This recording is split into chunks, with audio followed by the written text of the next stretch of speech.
आप सुन रहे हैं सुबह संदेश मॉर्निंग वॉइस। अब प्रभु का दास ओएम मात्यु पटना से वचन से बांटा जाएगा।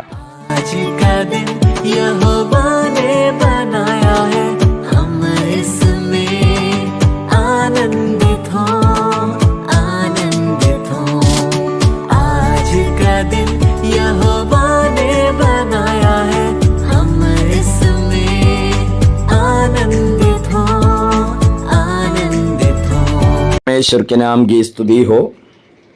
आज का मनन के लिए पहला कुरिन्थियों 9वां अध्याय 1 से 6 पदों को हम लोग मनन करेंगे।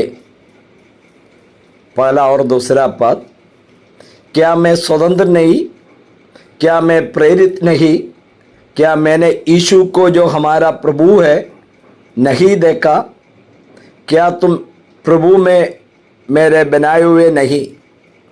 यदि मैं औरों के लिए प्रेरित नहीं तो भी तुम्हारे लिए तो हूँ, क्योंकि तुम प्रभु में मेरी प्रेरिताई पर छाप हो।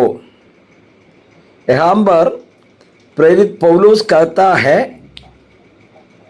प्रेरित के रूप में उनका अधिकार के बारे में। प्रेरित कुरिन्थियों से 4 शक्तिशाली प्रश्न पूछता है। क्या वह स्वतंत्र नहीं है? क्या वह प्रेरित नहीं है? क्या उन्हें जी उठा हुआ प्रभु को नहीं देखा है? और क्या कुरिन्थ का विश्वासी प्रभु में उनका कार्य का परिणाम या मोहर नहीं है? पौलुस उन्हें याद दिलाता है कि उनका प्रेरित होना किसी मानवीय रीति से नहीं हुआ, बल्कि स्वयं यीशु के दर्शन और कुरिन्थ में उनके द्वारा किए गए सेवकाई के फलों का प्रमाणित होता है। ये बात पौलुस बताता है। इसलिए पौलुस बताते हैं, यदि और किसी को प्रेरित नहीं है तो भी आप कुरिन्थ का लोग कभी भी मेरे बारे में सवाल नहीं करना चाहिए। तो भी तुम्हारे लिए तो मैं प्रेरित हूं, क्योंकि तुम प्रभु में मेरी प्रेरिताई का छाप है। इसके बाद में पौलुस इसका 3 और 4 पद में बताता है, जो मुझे जानता है उनके लिए ही मेरा उत्तर है। क्या हमें खाने पीने का अधिकार नहीं? क्या हमें ये अधिकार नहीं कि किसी मसीह बहन को ब्याह करके फिरे, जैसा और प्रेरित और प्रभु के भाई कैफा करते हैं? या केवल मुझे और बरनबास को अधिकार नहीं कि कमाई करना छोड़े? यहाँ पर इतना स्पष्ट रीति में पौलुस ने जवाब दे रहा है कि उन्होंने उनको आलोचना किया हुआ लोगों को साफ उत्तर दे रहा। पौलुस उन लोगों को जवाब देते हैं जो उनकी सेवकाई या अधिकारों पर सवाल उठाते हैं। उनका जीवन और उनका अधिकार स्वयं उनके आलोचकों के लिए एक स्पष्ट उत्तर है।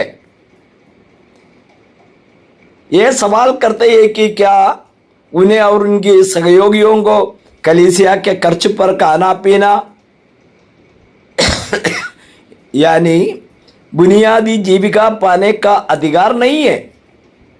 ये दर्शाते हैं कि एक सेवक का हक है कि कलीसिया उसकी बौद्धिक आवश्यकताओं को पूरा करे।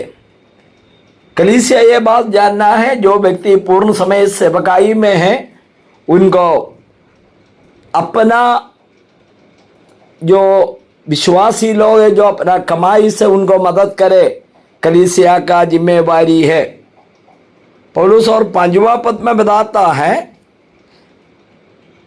उन्हें प्रभु के अन्य प्रेरितों, पतरस मतलब कैफा नाम दिया गया इसमें, और प्रभु के भाइयों के तरफ अपने विश्वासी पत्नी के साथ रखने और उसका खर्च उठाने का अधिकार नहीं है क्या? हे पौलुस बताता है, यह विभाग की पवित्रता और सेवकों का पारिवारिक अधिकारों को मान्यता देता है। एक सेवकों को परिवार के समान चलना, सेवकों का उनको कलीसिया देखभाल करना, उसका मुख्यतः पौलुस ने यहाँ पर सिखाता है। आजकल क्या होता है, केरल में है तो ज़्यादातर एक इवांजलिस्ट है, प्रचारक लोग है, उसका ज़रूरत कलीसिया का लोग पूरा करते हैं। लेकिन कई बार अक्सर में देखा जाते हैं जो उत्तर भारत में, खास करके बिहार जैसे राज्यों में, जो सेवक लोग अपना खर्चा दूसरों के लिए करते हैं।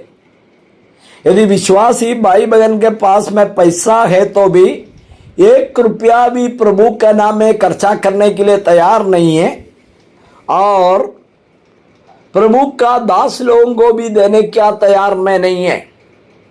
इसका परिणाम क्या होता है, उनका आत्मिक जीवन में कोई उन्नति नहीं हो रहा। पौलुस ने अंत में कहता है, पौलुस और बरनबास का उदाहरण देते हुए वो पूछते हैं कि क्या केवल उन्हें ही अपनी जीविका कमाने का संसारिक काम करना पड़ता है, जैसे कि वो तंबू बनाने का पौलुस का काम। पौलुस स्पष्ट कर रहे हैं कि वे किसी भी अन्य सेवक के तरह पूर्णकालीन भरण पोषण के हकदार है, लेकिन सुसमाचार में किसी बाधा से बचने के लिए उन्होंने स्वेच्छा से इस अधिकार को त्याग दिया है। कितना बड़ा सीख हम लोग को मिलता है। उन्होंने काम करके अपना सेवकाई पूरा किया। मुझे सुनने वाला भाई लोग, एक हमारे लिए एक जिम्मेवारी है कि उन लोगों के लिए प्रार्थना करें और उन लोगों को आर्थिक रूप में भी हेल्प करे। प्रभु सहायता करे। प्रभु के नाम की स्तुति हो।